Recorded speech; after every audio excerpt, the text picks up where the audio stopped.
ಊರಲ್ಲಿರುವಂಥ ಒಂದು 100ರಲ್ಲಿ ಒಂದು 60-70% ಜಮೀನುಗಳ ಅಲ್ಲಿ ಬಿತ್ತನೆ ಮಾಡಲಿಕ್ಕೆ ಬರದಷ್ಟು ಪರಿಸ್ಥಿತಿಯಲ್ಲಿ ಇದಾವೆ.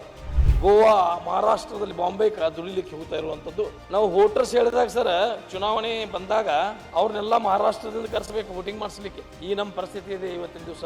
ನೀರಾವರಿ ಯೋಜನೆ, ಡ್ಯಾಮ್ ಕಟ್ಟು ಯೋಜನೆಗಳು, ಒಂದೊಂದು ಯೋಜನೆಗಳು ಪ್ರಾರಂಭ ಆಗಿ ಮುಗಿಲಿಕ್ಕೆ 10 ವರ್ಷ, 20 ವರ್ಷ, 30 ವರ್ಷಗಳು ಆದದ್ದು. ಒಂದೊಂದು ತಲೆಮಾರ ಅವ್ರು ಏನೂ ಲಾಭ ಪಡೆದನ್ನ ಹೋಗ್ಬಿಟ್ರು ಸರ್. ಮಳೆಗಾಲದಲ್ಲಿ ಬಂದು ಸ್ವಲ್ಪ ನೀರು ನಿಲ್ತಿದ್ದು, ಅದಕ್ಕೆ ಅವ್ರು ಕೆರೆ ಅಂತೇಳಿ ನಮ್ಮ ಅಧಿಕಾರಿಗಳು ಸರ್, ಕೆರೆ ಇದೆ ಕಟ್ಲಕ್ಕೆ ಬರೋದಿಲ್ಲ. ನಾನಲ್ಲಿ ಇವತ್ತು ಅದ್ವಿ ಆತ್ಮವಿಶ್ವಾಸದಿಂದ ಹೇಳ್ತೀನಿ, ಅಲ್ಲಿ ಬಿಲ್ಡಿಂಗ್ ಕಟ್ಟಿದ್ದಾದ್ರೆ ಅದಕ್ಕೆ ಏನಾದರೂ ಧಕ್ಕೆ ಆದ್ರೆ ನನ್ನ ಆಸ್ತಿ ಮಾರಿ ಅದಕ್ಕೆ ನಾ ಎಲ್ಲ ದುಡ್ಡನ್ನು ಕೊಡ್ಲಿಕ್ಕೆ ರೆಡಿ ಇದ್ದೇನೆ ಅಧ್ಯಕ್ಷ. ಅಲ್ಲ ಸರ್ ಅಧ್ಯಕ್ಷರೇ, ಅಲ್ಲ ಸೋಮವಾರನ ಮೇಡಮ್ ಸೋಮವಾರ ಹಾಕ್ಬೇಕು ಮ್ಯಾಮ್. ಅಧ್ಯಕ್ಷರೇ, ಉತ್ತರ ಕರ್ನಾಟಕದ ಬಗ್ಗೆ ಮಾತನಾಡಲಿಕ್ಕೆ ಅವಕಾಶ ಮಾಡಿಕೊಟ್ಟದಕ್ಕಾಗಿ ಧನ್ಯವಾದಗಳನ್ನು ಹೇಳಲಿಕ್ಕೆ ಬಯಸ್ತೇನೆ. ಬಹಳ ಸದಸ್ಯರು ಉತ್ತರ ಕರ್ನಾಟಕದ ಬಗ್ಗೆ ಈಗಾಗಲೇ ಸದನದ ಅಲ್ಲಿ ಎಲ್ಲ ವಿಷಯಗಳ ಬಗ್ಗೆ ಚರ್ಚೆಯನ್ನು ಮಾಡಿದ್ದಾರೆ. ನಾನು ಅದನ್ನು ರಿಪೀಟ್ ಮಾಡಲಿಕ್ಕೆ ಹೋಗಲ್ಲ. ಸರ್, ಏನಾಗಿದೆ, ಉತ್ತರ ಕರ್ನಾಟಕದಲ್ಲಿ ಸಮಸ್ಯೆಗಳು ಇರುವುದೇ ಬೇರೆ. ನಾವಿಲ್ಲಿ ಮಾತಾಡ್ತಾ ಇದ್ದೀವಿ ಕಬ್ಬಿನ ಹೋರಾಟ. ಅದು ಪ್ರತಿ ವರ್ಷ ನಾನು ಹುಟ್ಟಿದಾಗ ನಾವು ಬೆಳೆಯೋರಿಲ್ಲ. ನಾನು ಬಂದದ್ದು ಮಹಾರಾಷ್ಟ್ರ ಬಾರ್ಡರ್ ಸರ್, ನಮ್ಮ ಮತಕ್ಷೇತ್ರ. ನಂದೆಲ್ಲ ಹಳ್ಳಿಗಳು ಮಹಾರಾಷ್ಟ್ರ ನಮಗೆ 5 ಕಿಲೋಮೀಟ್ರ್, 1 ಕಿಲೋಮೀಟ್ರ್, 2 ಕಿಲೋಮೀಟ್ರ್ ಮಹಾರಾಷ್ಟ್ರ ಬಾರ್ಡರ್ದಿಂದ ಬಂದದ್ದು. ಸಮಸ್ಯೆಗಳು ಸಾವಿರಾರು. ಯಾವತ್ತರಿಂದ ಪ್ರಾರಂಭ ಮಾಡಬೇಕು ಅನ್ನೋದೇ ಅರ್ಥ ಆಗ್ತಾ ಇಲ್ಲ. ಆದ್ರೂ ಸ್ವಲ್ಪ ಬೆಳಕು ಚೆಲ್ಲಲಿಕ್ಕೆ ಬಯಸ್ತೇನೆ ಸರ್. ಇಲ್ಲಿ ಹೆಚ್ಚಿಗೆ ತಾವು ಈ ಬೆಳಗಾವಿ ಅಧಿವೇಶನದಲ್ಲಿ ಉತ್ತರ ಕರ್ನಾಟಕದ ಶಾಸಕರಿಗೆ ಹೆಚ್ಚಿಗೆ ಅವಕಾಶ ಕೊಡಬೇಕು. ಯಾಕೆಂದರೆ ಅಲ್ಲಿ ಬೆಂಗಳೂರದಲ್ಲಿಗೂ ನಮ್ಗೆ ಅವಕಾಶ ಸಿಗೋದಲ್ಲ, ಇಲ್ಲಿಯೂ ಸಿಗೋದಲ್ಲ. ಅಂದರೆ ನಾವು ಭಾಳ ಸಮಸ್ಯೆಗೆ ಒಳಗಾಗ್ತಾ ಇದ್ದೀವಿ. ಅಧ್ಯಕ್ಷ, ನಿನ್ನೆ ನಾನು ಒಂದು ಗಮನ ಸೆಳೆಯುವ ಸೂಚನೆಯಲ್ಲಿ ಕೊಟ್ಟಿದ್ದೆ. ನಾನು ನಮ್ಮ ಭಾಗದಲ್ಲಿ ಈ ಭೂಮಿಗಳು ಭಾಳ ಸೌಳು ಜೌಳು ಆಗ್ತಾ ಇದ್ದಾವೆ. ಎಲ್ಲ 100 ವರ್ಷದಿಂದ ನಾವು ನೀರಾವರಿ ಆಗೋದ್ರಿಂದ ಒಂದೊಂದು ಹಳ್ಳಿಯಲ್ಲಿ, ಒಂದೊಂದು ತಾಲೂಕದಲ್ಲಿ ಅರ್ಧದಷ್ಟು ಭೂಮಿಗಳು ಕೆಟ್ಟು ಹೋಗಿಬಿಟ್ಟಿದಾವೆ. ಅವು ಬೆಳಿಲಿಕ್ಕೇನೆ ಏನೋ ಒಂದು ಕಸನೂ ಬರೋದಲ್ಲ ಅಲ್ಲಿ. ಅಂದ್ರೆ ಉಪ್ಪಿನ ಅಂಶ ಹೆಚ್ಚಾಗಿ ಭೂಮಿಗಳು ಸೌಳು ಜೋಳಾಗಿದ್ದಾವೆ. ನಾವು 20 ವರ್ಷದಿಂದ ಸದನದ ಹೊರಗಡೆ ಮಂತ್ರಿಗಳಿಗೆ ಭೇಟಿಯಾಗೋದು, ಮುಖ್ಯಮಂತ್ರಿಗಳಿಗೆ ಭೇಟಿಯಾಗಿ ಸಾಕಷ್ಟು ಮನವಿಗಳನ್ನು ಕೊಟ್ಟಿದ್ದೀವಿ ಅಧ್ಯಕ್ಷರೇ. ಆದರೆ ಅದಕ್ಕೆ ಇದುವರೆಗೆ ಒಂದು ವ್ಯವಸ್ಥಿತವಾದ ನಮಗೆ ನ್ಯಾಯ ಸಿಕ್ಕಿಲ್ಲ. ವರ್ಷಕ್ಕೆ ಒಂದು ಮತಕ್ಷೇತ್ರಕ್ಕೆ 1 ಕೋಟಿ 2 ಕೋಟಿ ಹಣವನ್ನು ಕೊಟ್ಟದ್ದಾದ್ರೆ, 1 ಕೋಟಿದಿಂದ ಭಾಳ ಆದ್ರೆ 200 ಎಕರೆ ಜಮೀನನ್ನು ನಾವು ಸೌಳು ಜೌಳನ್ನು ಮಾಡ್ಬೋದು. ಹೋದ ಸಲೂ ಅಸೆಂಬ್ಲಿಯಲ್ಲಿ ನೀವೇ ಇದ್ದರು ಉಪಾಧ್ಯಕ್ಷರೇ, ನೀವೇ ಕೇಳಿದ್ರೆ ನನಗೆ ಸೌಳು ಜೌಳು ಅಂದರೆ ಏನು, ಅದು ಹೆಂಗೆ ಮಾಡಬೇಕು ಅಂತೇಳಿ.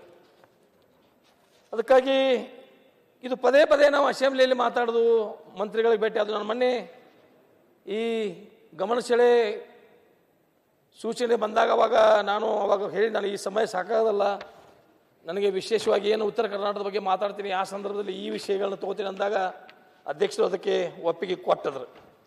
ನಾನು ಮಂತ್ರಿಗಳ ಭೇಟಿ ಆದಾಗ ಆ ಸೌಳು ಜೋಳು ಮಾಡಲಿಕ್ಕೆ ನಮಗೆ ಬಜೆಟ್ದಲ್ಲಿ ದುಡ್ಡನ್ನ ಕೊಟ್ಟಿಲ್ಲ, ನಾವು ಹೆಂಗೆ ಮಾಡ್ಲಿಕ್ಕೆ ಬೇಕಾಗ್ತದೆ. ಕೇಂದ್ರ ಸರ್ಕಾರದವರು ಕೈ ಮ್ಯಾಗ ಮಾಡ್ತಾರೆ. ಕೇಂದ್ರ ಸರ್ಕಾರಕ್ಕೆ ನಮ್ಮ ಸರ್ಕಾರ ಆವಾಗ ನಾನು BJPಯಲ್ಲಿ ಇದ್ದಾಗೂ ಈ ಒಂದು ವಿಷಯವನ್ನು ಮಾತಾಡಿದ್ದೆ ಸರ್. ಕೇಂದ್ರ ಸರ್ಕಾರಕ್ಕೆ ನಮ್ಮ ರಾಜ್ಯದಿಂದ ಅದು ಒಂದು ಅನುಮೋದನೆ ಹೋದ್ರೆ, ನಾವು ಪ್ರಪೋಸಲನ್ನು ಕಳಿಸಿಕೊಟ್ರೆ ಸರಿಯಾಗಿ ಹೋಗಿ ಅವಿಗೆ ಅಲ್ಲಿ ದುಡ್ಡಿದೆ ಕೇಂದ್ರ ಸರ್ಕಾರದಲ್ಲಿ. ಅದಕ್ಕಾಗಿ ಅಲ್ಲಿ ಹೋಗಿ ಸ್ವಲ್ಪ ಪ್ರಯತ್ನ ಪಟ್ಟರೆ ಹೆಚ್ಚಿಗೆ ದುಡ್ಡು ಸಿಕ್ಕರೆ ಈ ಸೌಳು ಜೋಳನ್ನು ನಾವು ಸಂಪೂರ್ಣ ಜಮೀನು ಏನಾಗ್ತಿದೆ ಅಧ್ಯಕ್ಷರೇ, ಜನ ಬದುಕಲಿಕ್ಕೆ ಸಾಧ್ಯ ಇಲ್ಲ. ಬೆಳಗಾಂ ಜಿಲ್ಲೆ, ಬಾಗಲಕೋಟೆ ಜಿಲ್ಲೆ, ಬಿಜಾಪುರ ಜಿಲ್ಲೆ, ಅಲ್ಲಿ ನದಿ ಬೆಲ್ಟ್, ಕೃಷ್ಣಾ ಬೆಲ್ಟದಲ್ಲಿ ಇರುವಂಥ ಫಸ್ಟ್ ಅಟ್ಯಾಕ್ ಆಗೋದು ನಮ್ಮದ ಮಹಾರಾಷ್ಟ್ರ ಬಿಟ್ಟು ಬಳಕ ಸರ್, ಪ್ರವಾಹದಿಂದ. ಅದನ್ನು ನಾನು ಮುಂದೆ ಬರ್ತೀನಿ. ಕಾಗವಾಡ ತಾಲೂಕಾ, ಚಿಕ್ಕೋಡಿ ತಾಲೂಕಾ, ಅಥಣಿ ತಾಲೂಕಾ, ರಾಯಬಾಗ್ ತಾಲೂಕಾ, ಮುಂದೆ ಆ ಕಡೆ ಜಮಖಂಡಿ ತಾಲೂಕು, ಸಿದ್ದು ಸೌದಿ ಅವರು ಇದ್ದಾರೆ ಇಲ್ಲಿ, ಅವರು ಜಮಖಂಡಿ ಎಲ್ಲ ನದಿ ಬೆಲ್ಟದಲ್ಲಿ ಸತ್ತಿ ಸೌದಿ ನಮ್ಮ ಕಡೆ, ಅವ್ರ ಕಡೆ ಹೋದ್ರೆ ಹಿಪ್ಪರ್ಗಿ ಹತ್ತೈದು ಸರ್. ಇವೆಲ್ಲ ಜಮೀನುಗಳ ಎಲ್ಲ ಊರಲ್ಲಿರುವಂಥ ಒಂದು 100 ಒಂದು 60-70% ಜಮೀನುಗಳ ಅಲ್ಲಿ ಬಿತ್ತನೆ ಮಾಡಲಿಕ್ಕೆ ಬರದಷ್ಟು ಪರಿಸ್ಥಿತಿಯಲ್ಲಿ ಇದಾವೆ. ಕಸಾನೂ ಹೇಳೋದಿಲ್ಲ ಅಲ್ಲಿ. ಹಿಂಗೆ ತೊಗೊಂಡ್ರೆ ಅದು ಮಣ್ಣು ತೊಗೊಂಡು ತೂರಿರ ಅಲ್ಲಿ ಉಪ್ಪದ ಅಂಶ ಇಷ್ಟ ಆಗಿಬಿಟ್ಟಿದೆ. ಅಲ್ಲಿ ಆ ಮಣ್ಣು ತೊಗೊಂಡು ಬಾಯಿ ಹಾಕೊಂಡ್ರೆ ಉಪ್ಪು ಬರ್ತೈತೆ ಅಧ್ಯಕ್ಷರೇ. ಎರಡನೇದು, ಅಲ್ಲಿ ಸೌಳು ಜೋಳ ಹೆಂಗೆ ಮಾಡಬೇಕಪ್ಪ, ಸೌಳು ಜೋಳದ ಅಲ್ಲಿ ಹೆಂಗೆ ಸ್ಕ್ಯಾರ್ ಜಮೀನನ್ನು ಆ ಉಪ್ಪಿನ ನೀರಿನ ಅಂಶವನ್ನು ಹೆಂಗೆ ಹೊರಗೆ ತೆಗಿಬೇಕು. ಅದು ಒಂದು ಪೈಪ್ಗೆ ಮುಂದೆ ಒಂದು ಕವರ್ ಇರ್ತೈತೆ ಸರ್, ನೀರು ಮಾತ್ರ ಅಷ್ಟೇ ಹೋದೈತೆ ಅಲ್ಲಿಂದ.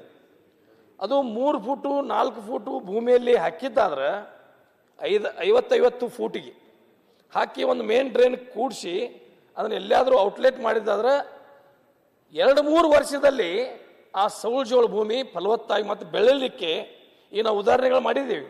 ಒಂದೊಂದು ಊರಿಗೆ ಊರು ತಗೊಂಡು ಅಲ್ಲಿ ಸೌಳು ಜೋಳ ಮಾಡಿದ ನಂತರ ಅಲ್ಲಿ ಮೊದಲು ಕಬ್ಬು ಪ್ರತಿ ಎಕರೆಗೆ 20-30 ಟನ್ನು ಬರ್ತಾ ಇರಲಿಲ್ಲ. ಈಗ ಅಲ್ಲಿ ಸೌಳು ಜೋಳ ಮಾಡಿದ್ರಿಂದ 50-60 ಟನ್ನ 70ವರೆಗೆ ಕಬ್ಬನ್ನು ಬೆಳೀತಾ ಇದ್ದೀವಿ. ಇದು ಒಂದು ತಿಳ್ಕೊಳ್ಳೋದು ಅಧ್ಯಕ್ಷರೇ. ಇದನ್ನು ಮಾಡದೇ ಹೋಗಿದ್ರೆ ಅಲ್ಲಿ ಒಂದು 7-8 ಜಿಲ್ಲೆಗಳಲ್ಲಿ ಆ ಭೂಮಿನ ಎಲ್ಲ ಬರಡಾಗಿ ಹೋಯ್ತಂದ್ರೆ ಬದುಕುದು ಹೆಂಗೆ, ಜನ ತಿನ್ನೋರು ಹೆಂಗು, ಅನ್ನವನ್ನು ಹೆಂಗೆ ಉತ್ಪಾದನೆ ಮಾಡೋದು. ಇದು ಸರ್ಕಾರಕ್ಕೆ ಒಂದು ಭಾಳ ಪ್ರಮುಖವಾದಂಥ ವಿಷಯನ ಒಂದು ಗಮನದಲ್ಲಿ ತೆಗೆದುಕೊಂಡು ಇದಕ್ಕೆ ಏನಾದರೂ ಚಿಂತನೆ ಮಾಡಬೇಕು ಅನ್ನುವಂಥದ್ದು ನನ್ನ ಒಂದು ಬಯಕೆ. ಇಲ್ಲಿದ್ರೆ ನಮ್ಮ ಜನ ಅಲ್ಲಿ ನಾಳೆ ಅನ್ನನ ಸಿಗೋದಲ್ಲ. ಈಗಾಗಲೇ ಕೆಲವು ಜನ ಆ ಭಾಗದಲ್ಲಿ ನಮ್ಗೆ ಈಗ ಒಂದು 20 ವರ್ಷದಿಂದ ಒಂದು 30 ಹಳ್ಳಿಗಳನ್ನು ಮಹಾರಾಷ್ಟ್ರಕ್ಕೆ ಕೂಡಿಸಿ ನಮ್ಮನ್ನ ಆತ ಹೋರಾಟ ಮಾಡಿದ್ರು. ಅದು ಅವಾಗ ಸರ್ 20-30 ವರ್ಷದಿಂದ. ಯಾಕೆ ಅವಾಗ ಅದು ಮಹಾರಾಷ್ಟ್ರಕ್ಕೆ ಕೂಡಿಸ್ರಿ ನಮ್ಮನ್ನ ಅಂದರೆ ನಮ್ಮಲ್ಲಿ ಇಲ್ಲಿ ನಮಗೆ ಸೌಲಭ್ಯಗಳು ಸಿಗ್ತಾ ಇಲ್ಲ, ನಾವಿಲ್ಲಿ ಭಾಳ ವಂಚಿತರಾಗಿದ್ದೀವಿ, ನಮ್ಮನ್ನು ಮಹಾರಾಷ್ಟ್ರಕ್ಕೆ ಕೂಡಿಸ್ರಿ ಅಂತೇಳಿ ಹೋರಾಟವನ್ನು ಮಾಡಿದಂಥ ಉದಾಹರಣೆಗಳನ್ನು ಇದಾವೆ ಅಧ್ಯಕ್ಷರೇ. ಈಗ ನಾವು ಅದನ್ನು ಸ್ವಲ್ಪ ಕಡಿಮೆ ಮಾಡಿ ಆ ಜನ ಇಲ್ಲೇ ಇರಬೇಕು ಅನ್ನುವಂಥ ಒಂದು ಭಾವನೆಗೆ ಬಂದಿದ್ದಾರೆ. ಎರಡನೇದು, ನಮ್ಮ ಕಡೆ ಭಾಗದಲ್ಲಿ ಅಲ್ಲಿ ಬಿಜಾಪುರ ಸಮೀಪ ಹೋಗುವಂಥ ಕೊಟ್ಟಲ್ಗಿ, ಕಕಮಾರಿ, ಐಗಿಳಿ ಈ ಜನ ಕೆಟ್ಟೋ ಜನ ಗೋವಾ, ಮಹಾರಾಷ್ಟ್ರದಲ್ಲಿ ಬಾಂಬೆ ದುಡಿಲಿಕ್ಕೆ ಹೋಗ್ತಾ ಇರುವಂಥದ್ದು. ನಾವು ವೋಟರ್ಸ್ ಹೇಳಿದಾಗ ಸರ್, ಚುನಾವಣೆ ಬಂದಾಗ ಅವ್ರನ್ನೆಲ್ಲ ಮಹಾರಾಷ್ಟ್ರದಿಂದ ಕರೆಸಬೇಕು ವೋಟಿಂಗ್ ಮಾಡಿಸ್ಲಿಕ್ಕೆ. ಈ ನಮ್ಮ ಪರಿಸ್ಥಿತಿ ಇದೆ ಇವತ್ತಿನ ದಿವಸ. ಅದಕ್ಕಾಗಿ ಈ ಸೌಳ ಜೋಳನಿಗೆ ನಮ್ಮ ಸರ್ಕಾರ ಹೆಚ್ಚಿಗೆ ಒಂದು ಒತ್ತನ್ನು ಕೊಟ್ಟು ಒಂದೊಂದು ಮತಕ್ಷೇತ್ರಕ್ಕೆ ಕನಿಷ್ಠ 10 ಕೋಟಿ ರೂಪಾಯಿಗಳನ್ನು ಕೊಟ್ಟಿದ್ರೆ ಒಂದೊಂದು ಊರು ನಾವು ದತ್ತಕ್ಕೆ ತಗೊಂಡು ಮಾಡ್ಬೋದು. ಒಮ್ಮೆ ಎಲ್ಲ ನನಗೀಗ 50 ಹಳ್ಳಿ ಬರ್ತಾವೆ, 50 ಹಳ್ಳಿಯಲ್ಲಿ ಸೌಳು ಜೋಳದೆ ಒಂದು 20-30 ಹಳ್ಳಿ ಬರ್ತಾವೆ. ನೀವು 2 ಕೋಟಿ ಅಥವಾ 1 ಕೋಟಿ ಹಣವನ್ನು ಕೊಟ್ಟಿದ್ದಾದ್ರೆ ಅಗ್ರಿಕಲ್ಚರ್ದಿಂದ ಡಿಪಾರ್ಟ್ಮೆಂಟ್ದಿಂದ ಒಂದು ಊರು ಮಾಡೋಕ್ಕಾಗಲ್ಲ. ಅದು ನಾವು ದೇವರಿಗೆ ನೈವೇದ್ಯ ಮಾಡ್ತೇವಲ್ಲ ಸರ್, ಸುಮ್ಮನೆ ಆ ದೇವರೇನು ತಿನ್ನೋದಲ್ಲ, ಹಿಂಗೆ ಮಾಡ್ತೇವಲ್ಲ, ಹಂಗೆ ಆಗ್ತೈತೆ ಅದು. ಅದಕ್ಕೆ ಒಂದೊಂದು ಮತಕ್ಷೇತ್ರಕ್ಕೆ 10 ಕೋಟಿ ಪ್ರತಿ ವರ್ಷ ಕೊಟ್ಟದ್ದಾದ್ರೆ ಮಾತ್ರ ಈ ಸೌಳು ಜೋಳ ಆಗಿ ನಮ್ಮ ಉತ್ತರ ಕರ್ನಾಟಕಕ್ಕೆ ಬಹಳ ಪ್ರಮುಖವಾದಂಥ ಈ ಸಮಸ್ಯೆನ ಬಗೆಹರಿಸದೆ ಹೋದರೆ ಮುಂದಿನ ದಿನಮಾನದಲ್ಲಿ ನಾವು ಅಲ್ಲಿ ಬದುಕಲಿಕ್ಕೆ ಸಾಧ್ಯನೇ ಇಲ್ಲ ಅನ್ನುವಂಥ ಮಾತನ್ನು ಈ ಸಂದರ್ಭದಲ್ಲಿ ಹೇಳಲಿಕ್ಕೆ ಬಯಸ್ತೀನಿ. ನಾನು ಕೃಷಿ ಮಂತ್ರಿಗಳಿಗೆ ಭೇಟಿಯಾದಾಗ ಮುಖ್ಯಮಂತ್ರಿಗಳ ಗಮನಕ್ಕೂ ತರ್ರಿ ಅಂತ ಹೇಳಿ ನಾನು ಒಂದು ಈ ಸಂದರ್ಭದಲ್ಲಿ ನಮ್ಮ ಬೆಳಗಾವಿ ಜಿಲ್ಲೆ, ಬಿಜಾಪುರ, ಬಾಗಲಕೋಟೆ ಎಲ್ಲ ಕೃಷ್ಣಾ ಬೆಲ್ಟದ MLAಗಳು ಕರೆದು ಒಂದು ಕೃಷಿ ಮಂತ್ರಿಗಳನ್ನು ಒಂದು ಸಭೆ ಮಾಡಿ ಆ ಸಭೆಯಲ್ಲಿ ಸಂಪೂರ್ಣ ಅದರ ಬಗ್ಗೆ ಚರ್ಚೆ ಮಾಡಿ ಒಂದು ಏನಾದರೂ ಇತ್ಯರ್ಥ ಮಾಡಬೇಕು ಅನ್ನೋಂಥ ವಿಚಾರವನ್ನು ಸರ್ಕಾರದ ಮೇಲೆ ಒತ್ತಡವನ್ನು ಹಾಕ್ತಾ ಇದ್ದೀನಿ ಸರ್. ಇವತ್ತು ಸರ್ ನಮ್ಮಲ್ಲಿ ಯೋಜನೆಗಳು, ನೀರಾವರಿ ಯೋಜನೆ, ಡ್ಯಾಮ್ ಕಟ್ಟು ಯೋಜನೆಗಳು, ಒಂದೊಂದು ಯೋಜನೆಗಳು ಪ್ರಾರಂಭ ಆಗಿ ಮುಗಿಲಿಕ್ಕೆ 10 ವರ್ಷ, 20 ವರ್ಷ, 30 ವರ್ಷಗಳು ಆದದ್ದು. ಒಂದೊಂದು ತಲೆಮಾರ ಅವ್ರು ಏನೂ ಲಾಭ ಪಡೆದನ್ನು ಹೋಗಿಬಿಟ್ರು ಸರ್. ನಮ್ಮ ಹಿಪ್ಪರಗಿ ಡ್ಯಾಮ್ ಪ್ರಾರಂಭ ಆಗಿ ಮುಗಿಲಿಕ್ಕೆ 77ರಲ್ಲಿ ಪ್ರಾರಂಭ ಆದದ ಅಧ್ಯಕ್ಷರೇ. ದೇವೇಗೌಡರು ಒಮ್ಮೆಲೆ 83ರಲ್ಲಿ ಬಂದ ಬಳಿಕ ಒಂದು ಸ್ವಲ್ಪ ಚಾಲನೆಯನ್ನು ಕೊಟ್ಟಿರೋದು. ಹೆಪ್ಪರಗಿ ಬ್ಯಾರೇಜ್ ಶುದ್ಧು ಆಲಮಟ್ಟಿನೂ ಅದು ಆಲಮಟ್ಟಿ ಇರಲಿ. ಆಮೇಲೆ ಇವು 30 ವರ್ಷ ಆಯ್ತು ಅಧ್ಯಕ್ಷರೇ ನಾವು ನೀರು ಹಿಡಲಿಕ್ಕೆ. ಇವತ್ತು ನೀರಾವರಿ ಯೋಜನೆಗಳು ನನ್ನಲ್ಲೇ ಒಂದು ಬಸವೇಶ್ವರ ಯಾತ್ ನೀರಾವರಿ 17ರಲ್ಲಿ ಪ್ರಾರಂಭ ಮಾಡಿದ್ದೀವಿ. ಈಗ ಮೊನ್ನೆ ಒಂದು 4 ತಿಂಗಳ ಹಿಂದೆ ನೀರನ್ನು ಒಂದು 50% ನೀರನ್ನು ಒಗಿಸಿದ್ದೇವೆ. ಇನ್ನೂ 50% ಕೆಲಸ ಆಗಿ ನಿನ್ನೆನೇ ಮುಖ್ಯಮಂತ್ರಿಗಳು ಸಭೆ ಕರೆದು ಅದಕ್ಕೊಂದು ಚಾಲನೆಯನ್ನು ಕೊಟ್ಟಿದ್ದಾರೆ. ನಾವು ಇಷ್ಟೊಂದು ಕಷ್ಟಪಡಬೇಕು, ಉತ್ತರ ಕರ್ನಾಟಕದವ್ರು ಬರಬೇಕು, ಇಲ್ಲಿ ಕೈ ಮುಗಿದ ಎಲ್ಲರ ಹತ್ರ ನಿಲ್ಲಬೇಕು, ಭಿಕ್ಷುಕರ ಥರ ನಾವು ಭಿಕ್ಷೆ ಬೇಡಬೇಕು. ಆವಾಗ ನಮಗೇನೋ ಒಂದು 100 ಸಲ ಬಂದು ಭಿಕ್ಷೆ ಬೇಡಿದಾಗ ಒಂದೇನೋ ಒಂದು 10 ಪೈಸೆನೋ 20 ಪೈಸೆನೋ ಹಾಕ್ತಾರೆ ನಮ್ಮ ಉಡ್ಯಾಗ ಸರ್. ಈ ಪರಿಸ್ಥಿತಿ ನಮ್ಮ ಉತ್ತರ ಕರ್ನಾಟಕದ MLAಗಳದಾಗಿದೆ. ಯಾಕೆಂದರೆ ನಾವು ಬೆಂಗಳೂರಿಗೆ ಬಂದರೆ ನಾನು ಒಮ್ಮೆ ಮೊನ್ನೆ ಹಿಂದೆ ಒಂದು 3-4 ತಿಂಗಳಿಂದ ಸ್ವಲ್ಪ ಮಾತಾಡಿದ್ದೆ ಸರ್. ಅವಾಗ TV ಮಾಧ್ಯಮದವರು ಇವರು ಶಾಸಕ ಪಕ್ಷದ ತಮ್ಮ ಸ್ವಂತ ಪಕ್ಷದ ಆಡಳಿತ ಪಕ್ಷದ ಶಾಸಕರಾಗಿ ಸರ್ಕಾರದ ವಿರುದ್ಧನೇ ಮಾತಾಡ್ತಾರೆ ಅನ್ನೋಂಥ ಕೆಲವು ವಿಷಯಗಳು ಬಂದು ಸರ್. ನಾನೇನು ಸರ್ಕಾರದ ವಿರುದ್ಧ ಆಗಿ ಏನೇನು ಮಾತಾಡಲಿಲ್ಲ.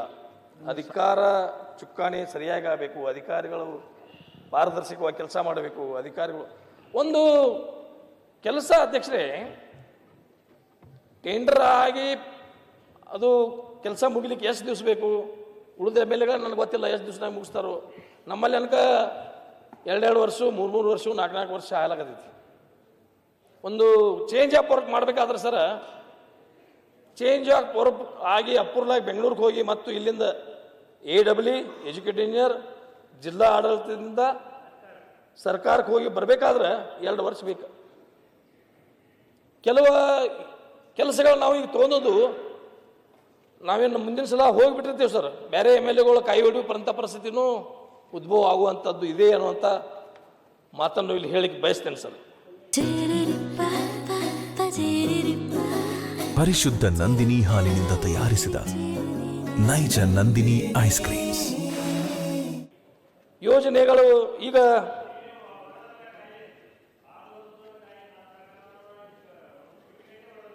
ಹಂಗೆ ನಿನ್ ಸರ್ಕಾರದ ನೋಡಿದಿಲ್ ಬಿಡಪ್ಪ. ಅವನ್ನೆಲ್ಲ ನೀವೇ ಹೊಡೆದ್ಕಾಯಿ ಹಂಗೇನಾಗಿಲ್ಲ. ನಾವು ಈಗ ಹೊಡಿತಾ ಇದೀವಿ. ನಿಮ್ಮ ಕಾಲದಲ್ಲಿ ಆದದ್ದು ಕೆಲಸ ನೀವೇ ಹೊಡೆದಿದ್ದೀರಿ. ನಿಮ್ಮನ್ನ ತಗೊಂಡು ಮಾತಾಡ್ತಾ ಇದ್ದೀರಿ, ಮತ್ತೆ ನನಗೆ ವಿರುದ್ಧ ಮಾಡ್ತಾ ಇದ್ದೀರಲ್ಲಪ್ಪ. ನೀವು ನಿಮ್ BJP ಇದವ್ರನ್ನು ತಗೊಂಡು ನಿಮಗೂ ಸಪೋರ್ಟ್ ತುಂಬಾ ಚೆನ್ನಾಗಿ ಮಾತಾಡ್ತಿದ್ದೀರಾ. ನಿಜವಾಗ್ಲೂ ಗೌಡ್ರ ಗೌಡ್ರ ನಿಮಗೆ ನಮ್ಮ ಭಾಗದ ನಮ್ಮ ಭಾಗದ ನಿಮ್ಗೆ ಅರ್ಥ ಆಗೋದಲ್ಲ ಕೂಡ್ರಿ. ಅಧ್ಯಕ್ಷರೇ, ನಾನೊಂದು ಪತ್ರವನ್ನು ಬರೆದಿದ್ದೀನಿ ಸರ್ ಮುಖ್ಯಮಂತ್ರಿಗಳಿಗೆ, ಪ್ರಧಾನಮಂತ್ರಿಗಳಿಗೆ ಮತ್ತು ರಾಷ್ಟ್ರಪತಿಗಳಿಗೆ. ಅದು ಎಷ್ಟು ಸರಿನೋ ಎಷ್ಟು ತಪ್ಪು, ಎಷ್ಟು ಜನ ಒಪ್ಕೋತಾರೋ ಎಷ್ಟು ವಿರೋಧಗಳು ಮಾಡ್ತಾರೋ. ಉತ್ತರ ಕರ್ನಾಟಕ ಪ್ರತ್ಯೇಕ ರಾಜ್ಯ ಆಗಬೇಕು, ನಮಗೊಂದು ರಾಜ್ಯ ಮಾಡಿ ಕೊಡ್ರಿ ಅಂತೇಳಿ ಒಂದು ಪತ್ರವನ್ನು ಬರೆದಿದ್ದೀನಿ. ಅದು ಸರಿನೋ ತಪ್ಪು, ನನಗೇನು ಬುದ್ಧಿ ಹಾಕಿದಾನ ದೇವರ ಅಥವಾ ನನಗೇನು ನನ್ನ ಅನಿಸಿಕೆ ಏನಿದೆ ಅದನ್ನು ಬರೆದಿದ್ದೀನಿ.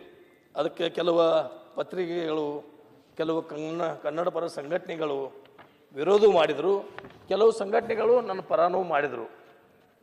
ಹೀಗಾಗಿ ಯಾಕೆ ಇದನ್ನು ನಾವು ಬೇಡ್ತಾ ಇದ್ದೀವಿ, ಯಾವ ಕಾರಣಕ್ಕಾಗಿ ಬೇಡ್ತಾ ಇದ್ದೀವಿ ಪ್ರತ್ಯೇಕ ರಾಜ್ಯ?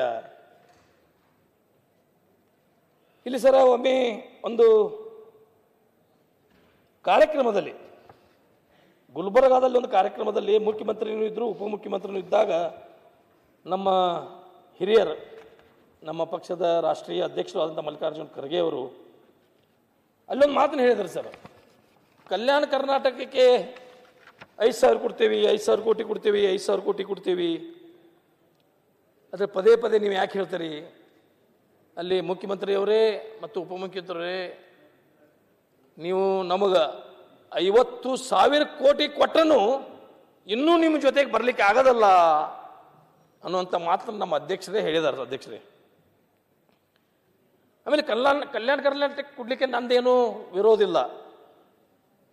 ಕಲ್ಯಾಣ ಕರ್ನಾಟಕ 371G ಅವ್ರ ಪ್ರಕಾರ ಅವರು ಡೆವಲಪ್ಮೆಂಟ್ಗೆ ಹಿಂದುಳಿದ ಪ್ರದೇಶಗಳು ಅವ್ರು ಕೊಡಲಿ, ಇನ್ನೂ ಹೆಚ್ಚು ಕೊಡಲಿ, 5,000ಕ್ಕಿಂತ 10,000 ಕೊಡಲಿ, ನನಗೇನು ವಿರೋಧ ಇಲ್ಲ, ನನಗೇನು ದುಃಖನೂ ಇಲ್ಲ. ನಮಗೂ ಉತ್ತರ ಕರ್ನಾಟಕದವರಿಗೂ ನಮ್ಗೆ ಒಂದು 5,000 ಕೋಟಿ ನಮಗೂ ಕೊಡ್ರಿ ಅನ್ನುವಂಥ ಬೇಡಿಕೆಯನ್ನು ನಾನು ಈ ಸಂದರ್ಭದಲ್ಲಿ ಇಡ್ಲಿಕ್ಕೆ ಬಯಸ್ತೇನೆ. ಈಗ ನಾವು ಭಾಳ ಪ್ರತಿಯೊಂದರಿಂದ ಹಿಂದುಳಿದಿದ್ದೀವಿ ಸರ್. ಅದು ಆರೋಗ್ಯ, ಶಿಕ್ಷಣ, ನೀರಾವರಿ ಯೋಜನೆಗಳು. ಅಧ್ಯಕ್ಷರೇ, ನಮ್ಮ ಕ್ಷೇತ್ರದ ಜನ ಇನ್ನೂ ಬೆಂಗಳೂರು ಎಲ್ಲೈತೆ ಅನ್ನೋದು ನೋಡಿಲ್ಲ. ಎಷ್ಟೋ ಮಂದಿ ಚಲೋ ಜನ ಬಿಡ್ರಿ, ಬಡವರು ಬರಲಿಕ್ಕೆ, ಕೂಲಿ ಕಾರ್ಮಿಕರು ಬರಲಿಕ್ಕೆ ಆಗೋದಲ್ಲ. ಸ್ಥಿತಿವಂತರ ಇನ್ನೂ ಬೆಂಗಳೂರು ನೋಡಲಿಕ್ಕೆ ಆಗಿಲ್ಲ. ಬಿಕಾಸ್ ಆಫ್ ನಮಗೆ 800 ಕಿಲೋಮೀಟರ್ ದೂರ ಆಗ್ತಿದೆ ಅಧ್ಯಕ್ಷರೇ. ನಮಗೂ 5,000 ಅಥವಾ 10,000 ಕೋಟಿ ಕಲ್ಯಾಣ ಕರ್ನಾಟಕದ ಜೊತೆಗೆ ನಮ್ಮ ಕಿತ್ತೂರು ಕರ್ನಾಟಕದವ್ರಿಗೂ ಅನುದಾನವನ್ನು ಕೊಡಬೇಕು ಅನ್ನುವಂಥ ಬೇಡಿಕೆಯನ್ನು ಈ ಸಂದರ್ಭದಲ್ಲಿ ಏನು ತಾರತಮ್ಯ ಆಗ್ತಾ ಇದೆ ಅನ್ನುವಂಥದ್ದು ಹೇಳಿಕ್ಕೆ ಬಯಸ್ತೀನಿ ಸರ್. ಬರ್ತೀನಿ ನಾನು. ನೀರಾವರಿ ಯೋಜನೆಗಳ ವಿಳಂಬ, ಅದು ಶಿಕ್ಷಣ ಕ್ಷೇತ್ರದಲ್ಲಿ ನಾವು ಇನ್ನೂ ಭಾಳ ತೊಂದರೆಯಲ್ಲಿದ್ದೀವಿ. ಆರೋಗ್ಯ ಕೇಂದ್ರಗಳಲ್ಲಿ ನಮ್ಮಲ್ಲಿ ಇವತ್ತು ಚರ್ಚೆ ಆಯ್ತು. ಇಲ್ಲೇ ನಾನು ಕೂತಿದ್ದೀನಿ ಬೆಳಗ್ಗೆಯಿಂದ ಅಧ್ಯಕ್ಷರೇ. ನಮ್ಮ ಆರೋಗ್ಯ ಮಂತ್ರಿಗಳು ಸಾಕಷ್ಟು ಜನ ಪ್ರಶ್ನೆ ಕೇಳಿದಾಗ ಅದು ಕೆಲವರು ಉತ್ತರ ಕೊಟ್ಟರು. ಮೊದಲು ನಮ್ಮ ಬೆಳಗಾವಿ ಜಿಲ್ಲೆಯಲ್ಲಿ 10 ತಾಲೂಕುಗಳಿದ್ದು ಅಧ್ಯಕ್ಷರೇ. ಈಗ 15 ತಾಲೂಕುಗಳಾಗಿದ್ದಾವೆ. ಹೊಸ ತಾಲೂಕುಗಳು 5 ತಾಲೂಕುಗಳನ್ನು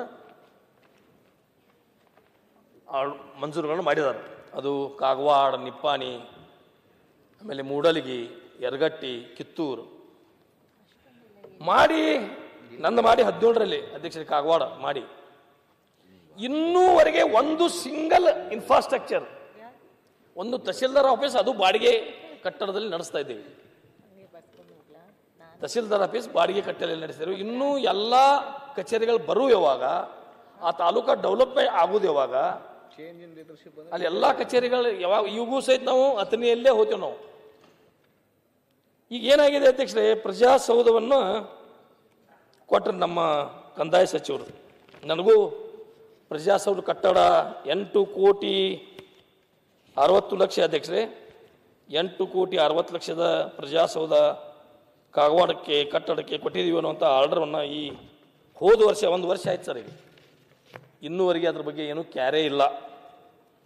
ಆಮೇಲೆ ಅದ್ರ ಜಾಗದ ಸ್ವಲ್ಪ ಪ್ರಾಬ್ಲಮ್ ಆಯ್ತು ಅಧ್ಯಕ್ಷರೇ. ಅಲ್ಲಿ ಜಾಗದಾದ್ರೂ ಈಗ ನಾವು ಸೂಕ್ತವಾದ ಜಾಗವನ್ನು ಕೊಡ್ತೀವಿ ಮತ್ತು ಅದೇ ಜಾಗದಲ್ಲಿ ಕಟ್ಟಲಿಕ್ಕೆ ಏನು ತೊಂದರೆ ಇಲ್ಲ. ಯಾರೋ ಒಬ್ಬರು ಮಹಾನುಭಾವರು ಅಲ್ಲಿ ಬಂದು ಒಂದು ರಿಪೋರ್ಟ್ ಕೊಟ್ಟಿದ್ದಾರೆ ಗೌರ್ಮೆಂಟ್ಗೆ. ಇಲ್ಲಿ ಕೆರೆ ಇದೆ, ಈ ಕೆರೆ ಜಾಗದಲ್ಲಿ ಕಟ್ಟಲಿಕ್ಕೆ ಆಗೋದ್ರಲ್ಲಿ ಕೆರೆ ಇಲ್ಲ. ಮಳೆಗಾಲದಲ್ಲಿ ಬಂದು ಸ್ವಲ್ಪ ನೀರು ನಿಲ್ತಿದ್ದು, ಅದಕ್ಕೆ ಅವ್ರು ಕೆರೆ ಅಂತೇಳಿ ನಮ್ಮ ಅಧಿಕಾರಿಗಳು ಸರ್, ಕೆರೆ ಇದೆ ಕಟ್ಟಲಿಕ್ಕೆ ಬರೋದಿಲ್ಲ. ನಾನಲ್ಲಿ ಇವತ್ತು ಅದ್ವಿ ಆತ್ಮವಿಶ್ವಾಸದಿಂದ ಹೇಳ್ತೇನೆ, ಅಲ್ಲಿ ಬಿಲ್ಡಿಂಗ್ ಕಟ್ಟಿದ್ದಾದ್ರೆ ಅದಕ್ಕೆ ಏನಾದರೂ ಧಕ್ಕೆ ಆದ್ರೆ ನನ್ನ ಆಸ್ತಿ ಮಾರಿ ಅದಕ್ಕೆ ನಾ ಎಲ್ಲ ದುಡ್ಡನ್ನು ಕೊಡ್ಲಿಕ್ಕೆ ರೆಡಿ ಇದ್ದೇನೆ ಅಧ್ಯಕ್ಷ. ಏನಿದು ವ್ಯವಸ್ಥೆ ಅಲ್ಲಿ ಬರಬೇಕು. ಮತ್ತು ಹೋದ ಬೆಂಗಳೂರದಲ್ಲಿ ಅಧಿವೇಶನದಲ್ಲಿ ನಮ್ಮ ಕಂದಾಯ ಸಚಿವರು ಆ ಸಾಯಿಲ್ ಟೆಸ್ಟ್ ಮಾಡಿ ರಿಪೋರ್ಟ್ ಕೊಡಿ, ಆಮೇಲೆ ನಿಮಗೆ ಕೊಡ್ತೇನೆ ಅಂತೇಳಿ ಜಿಲ್ಲಾಧಿಕಾರಿಗೆ ಒಂದು ಆರ್ಡರ್ ಮಾಡಿರೋ ಅಧ್ಯಕ್ಷರೇ. ಇನ್ನೂವರೆಗೆ ಅದರದ ರಿಪೋರ್ಟ್ ಕೊಟ್ಟಿಲ್ಲ. ಬೆಳಗಾವಿ ಅಧಿವೇಶನ ಆಗಿ 8 ದಿವಸ ಆಯ್ತು ರೀ, ಆಗಸ್ಟ್ದಾಗ ಆಗಿರ್ಬೇಕು. ಐ ಥಿಂಕ್ ಆಗಸ್ಟ್ದಲ್ಲಿ ಆಗಿದೆ. ಆಗಸ್ಟ್ 11ನೇ ತಾರೀಕು ಆಗಿದೆಯಲ್ಲ, ಅಲ್ಲ ಅಲ್ಲಿ ಬೆಂಗಳೂರಲ್ಲಿ ಇಲ್ಲ, ಬೆಂಗಳೂರದಲ್ಲಿ ಆಗಿ ಅವಾಗ ಕೊಟ್ಟಂತ ಇನ್ನೂವರೆಗೆ ಟೆಸ್ಟ್ ಆಗಿಲ್ಲ, ಇನ್ನೂವರೆಗೆ ಅದ್ರ ರಿಪೋರ್ಟ್ ಏನಿಲ್ಲ. ಆಮೇಲೆ ನಾನು ಮಂತ್ರಿ ಹತ್ರ ಕೇಳಿ, ಸರ್ ಒಂದು ಸ್ವಲ್ಪ ಅಲ್ಲಿ ಫೌಂಡೇಶನ್ ಹಾಕ್ಲಿಕ್ಕೆ ಸ್ವಲ್ಪ ಹೆಚ್ಚು ದುಡ್ಡು ಬೇಕಾದ್ರೆ ಕೊಡಿ, ಏನು ತೊಂದರೆ ಆಗ್ತಿದೆ? ಇಲ್ಲ, ಇಡೀ ರಾಜ್ಯದಲ್ಲಿ ನಾವು 8 ಜಾಗ 11 ಜಾಗದಾಗ ನಾವು ಪ್ರಜಾಸೌಧವನ್ನು ಕೊಟ್ಟಿದ್ದೀವಿ. ಎಲ್ಲದಕ್ಕೂ 8,60,00,000 ಕೊಟ್ಟಿದ್ದೀವಿ. ನಿಮಗೆ ಒಬ್ಬರಿಗೆ ಹೆಚ್ಚು ಕೊಟ್ಟಿದ್ದಾದ್ರೆ ಅದು ತೊಂದರೆ ಆಗ್ತೈತಿ, ಎಲ್ಲರಿಗೂ ಕೊಡಬೇಕಾಗ್ತೈತಿ, ಕೊಡ್ಲಿಕ್ಕೆ ಆಗೋದಲ್ಲ. 20% ಹೆಚ್ಚಿಗೆ ಬೇಕಂತೇಳಿ ಅಲ್ಲೇನೋ ಇಂಜಿನಿಯರ್ಗಳು ಹೇಳಿದ್ರು. ನಿಮಗೊಂದು ಪೈಸಾನೂ ಕೊಡ್ಲಿಕ್ಕೆ ಆಗೋದಲ್ಲ ಅಂತೇಳಿ ಅವಾಗ ಮಂತ್ರಿಗಳು ನನಗೆ ಹೇಳಿದ್ರು ಸರ್. ಇದೊಂದು ನಿಮ್ಗೆ ಕಳಿಸ್ಕೊಡ್ತೀನಿ ಸರ್. ಚಿಕ್ಕಮಗಳೂರು ಜಿಲ್ಲೆ ಕಡೂರು ತಾಲೂಕಿನಲ್ಲಿ ಹೊಸದಾಗಿ ತಾಲೂಕಾ ಪ್ರಜಾಸೌಧ ಕಟ್ಟಡವನ್ನು ರೂಪಾಯಿ 16 ಕೋಟಿಗಳ ಅಂದಾಜು ಮೊತ್ತಕ್ಕೆ ನಿರ್ಮಿಸಲು ಆಡಳಿತಾತ್ಮಕ ಮನೋಧರಣೆ ಕೊಡಲಾಯಿತು. ಅಣ್ಣ ಡೇಟ್ 25/9/25 ಕ್ಯಾಬಿನೆಟ್ ಮೀಟಿಂಗ್ದಲ್ಲಿ ಕಡೂರು ತಾಲೂಕದಲ್ಲಿ ಕೊಡ್ಲಿಕ್ಕೆ 16 ಕೋಟಿ ಕೊಡ್ಲಿಕ್ಕೆ ಬರ್ತಿದೆ. ಯಾಕೆ ನಮ್ಮಲ್ಲಿ ಕಾಗವಾಡ ತಾಲೂಕದಲ್ಲಿ ಒಂದು 20% ಹೆಚ್ಚಿಗೆ ಮಾಡ್ಲಿಕ್ಕೆ ಕೊಡೋಕೆ ಬರೋದಲ್ಲ ಅಧ್ಯಕ್ಷರೇ? ಏನು ವ್ಯವಸ್ಥೆ ಇದೆ ನನಗೆ ಅರ್ಥ ಆಗ್ತಾ ಇಲ್ಲ. ಇಲ್ಲ ನಾನು ಅಲ್ಲಲ್ಲ ನೀವೆಲ್ಲ ಟೈಲ್ ಬಾರಿಸಿ ಬೇಡ್ರಪ್ಪ. ಮತ್ತು ನಾನು ಏನು ಬರ್ತಾರಲ್ಲಿ ಸರ್ಕಾರದ ವಿರುದ್ಧ ರಾಜಕೀಯ ಮಾತಾಡಿದ್ರೆ ಬರ್ತಾರ, ಟಿ ವಿದ ಬರ್ತೈತೆ ಅದು.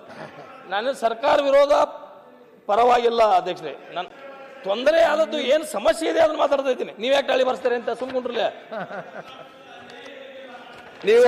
ನೀವು ಧೈರ್ಯವಾಗಿ ಮಾತಾಡ್ತಿದ್ದೀರಲ್ಲ, ಅದಕ್ಕೆ ನಾವು ಅಪ್ರಿಶಿಯೇಟ್ ಮಾಡ್ತಾ ಇದ್ದೀವಿ. ನಿಮಗೆ ಆ ಸಮಸ್ಯೆ, ನಮ್ಮ ಪರಿಸ್ಥಿತಿ ಏನಾಗಬೇಕು ಅಂತ. ವಿರೋಧ ಪಕ್ಷದವರಿಗೆ ವಿರೋಧ ಮಾಡ್ಲಿಕ್ಕೆ ಯಾವ್ದು ಸಬ್ಜೆಕ್ಟ್ ಸಿಕ್ಕಿಲ್ಲ. ನೀವು ಸತ್ಯ ಮಾತಾಡ್ತಾ ಇದ್ದೀರಿ, ಮಾತಾಡಿ. ಕಾಂಗ್ರೆಸ್ ಮುಂದು ಅಧ್ಯಕ್ಷರೇ ಮಾತಾಡ್ತಾ ಇದ್ದೀನಿ. ಎಲ್ಲ ಕಡೆ ಒಂದೇ ಕೊಡಬೇಕು, ಬೇರೆ ಕಡೆ ಕೊಡಕ್ಕಾಗಲ್ಲ.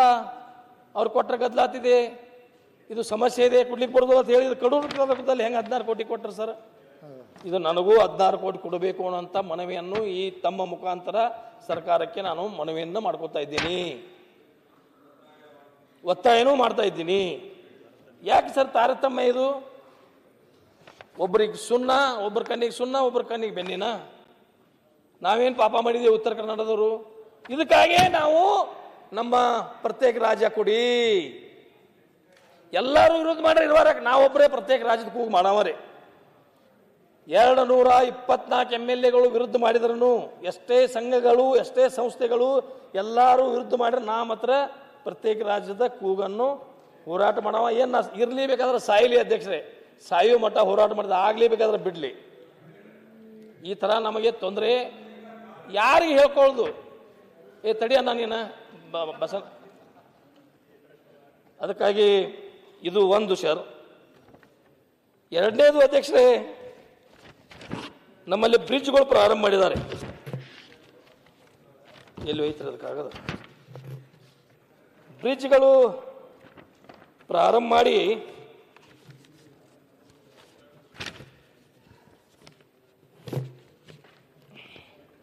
KRDCLದಿಂದ 3 ಬ್ರಿಡ್ಜ್ಗಳು ತಗೊಂಡಾರ ಅಧ್ಯಕ್ಷರೇ. ರಾಯಬಾಗ್ ತಾಲೂಕಿನಲ್ಲಿ ಚಿಂಚಲಿ ಮಡವಾಳ, ನನ್ನ ತಾಲೂಕದಲ್ಲಿ ಜುಗೂಳ್ ಖಿದ್ರಾಪುರ, ಮತ್ತೆ ನನ್ನ ತಾಲೂಕದಲ್ಲಿ ಕೂಡ್ಚಿ ಉಗಾರ್. ಅದು ರಾಯಬಾಗ್ ತಾಲೂಕ ಮತ್ತು ನನಗೆ ಇಬ್ಬರಿಗೂ ಬರ್ತೈತಿ. ಇವು ಪ್ರಾರಂಭ ಎಂದಾಗಿದ್ದಾವೆ ಅಧ್ಯಕ್ಷರೇ ಅಂದರೆ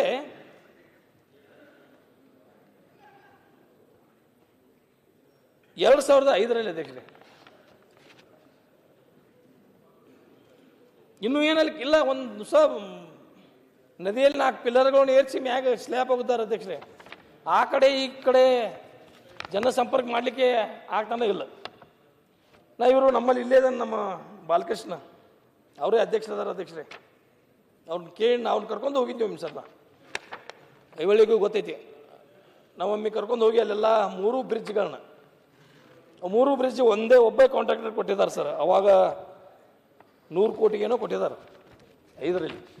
ಈಗ ಅದು ಹೆಚ್ಚಿಗೆ ಅದರ ಅಮೌಂಟ್ ಆಗಿ ಅವ ಹೆಚ್ಚಿಗೆ ಬೇಡ್ತಾ ಇದ್ದಾನೆ, ಅದು ಕೊಡ್ತಾ ಇದ್ದಿಲ್ಲ. ಇವ್ರನ್ನೆಲ್ಲ ಕರ್ಕೊಂಡು ಹೋಗಿ ತೋರಿಸಿ, ಇಲ್ಲ ನಾನು ಮಾತಾಡ್ತೀನಿ, ನೋಡ್ತೀನಿ, ಇದನ್ನು ತುರ್ತುವಾಗಿ ಎಲ್ಲ ಒಮ್ಮೆ ಸಭೆ ಕರಿತೀನಿ ಬೆಂಗಳೂರಲ್ಲಿ, ಮತ್ತು ಇವು ಇಂಪಾರ್ಟೆಂಟ್ ಬ್ರಿಡ್ಜ್ಗಳನ್ನ ಮಾಡಲಿಕ್ಕೆ ತುರ್ತುವಾಗಿ ಹಣ ಬಿಡುಗಡೆ ಮಾಡ್ತೀನಿ ಅಂತ ಅಂದ್ರೆ. ಆಮೇಲೆ ಈಗ ಕೇಳಿದ್ರೆ ಈಗೇನು ಹೇಳ್ತಾ ಇದ್ದಾರೆ ನಮ್ಮ ಚೇರ್ಮನ್ರ ಬಾಲಕೃಷ್ಣ, ಆಗಲ್ಲಪ್ಪ, ನನಗೆ ದುಡ್ಡನ್ನ ಕೊಟ್ಟಿಲ್ಲ, ಎಲ್ಲಿದು ಮಾಡಲಿ, ಆಗೋದಲ್ಲ, ನೀವು ಹೋಗಿ CMಗೆ ಭೇಟಿಯಾಗು, CM ಕಣ್ಣು ತಗೋ ಅಂತೇಳಿ ಹೇಳ್ತಾ ಇದ್ದಾರೆ. ಎಲ್ಲಿ ಹೋಯ್ತು ಸರ್ ವ್ಯವಸ್ಥೆ ಪರಿಸ್ಥಿತಿ ನಮ್ಮದು? ಎಲ್ಲಿ ಹೋಯ್ತು? ನಮ್ಮ ಯಾವಾಗ ಮುಗಿಯು ಕಾಮಗಾರಿ? ನಾವು ಯಾವಾಗ ಮಾತಾಡ್ರೆ ನಮ್ಮ ಸರ್ಕಾರದವ್ರಿಗೆ, ನಮ್ಮ ಮಂತ್ರಿಗಳಿಗೆ, ನಮ್ಮವ್ರಿಗೆ, ನಮ್ಮ ಮಂತ್ರಿಗೆ ಆದರೆ ಮಾತಾಡದೆ ಹೋಗಿದ್ರೆ ಕೆಲಸನೂ ಆಗೋದಿಲ್ಲ. ಸುಮ್ಕೂತ್ರ ಮಾತಾಡಿದ್ರೆ ಸರ್ಕಾರದ ವಿರುದ್ಧ ರಾಜೀವ್ ಗಾಂಧಿ ಅವರು ಅಸೆಂಬ್ಲಿಯಲ್ಲಿ ಮಾತಾಡಿದರು. ನಮ್ಮ ಗೋಳು ಯಾರಿಗೆ ಹೇಳ್ಬೋದು ಅಧ್ಯಕ್ಷರೇ? ನಾನು ಇಲ್ದಾಗಿಲ್ಲ ತಡಿಯ, ನಾನು ಮುಗಿಸ್ತೀನಿ, ನನ್ನ ವಿಷಯ ಭಾಳ ಅದಾವ, ನಾನು ಹೇಳೋಣ. ಮತ್ತಷ್ಟು ವಿಶೇಷ ವಿಡಿಯೋಗಳನ್ನು ನೋಡಲು ಮತ್ತು ಹೊಸ ವಿಡಿಯೋಗಳ ಬಗ್ಗೆ ತಿಳಿಯಲು ಈ ದಿನ .com ಯೂಟ್ಯೂಬ್ ಚಾನೆಲ್ ಸಬ್ಸ್ಕ್ರೈಬ್ ಮಾಡಿ ಮತ್ತು ಬೆಲ್ ಐಕಾನ್ ಕ್ಲಿಕ್ ಮಾಡಿ.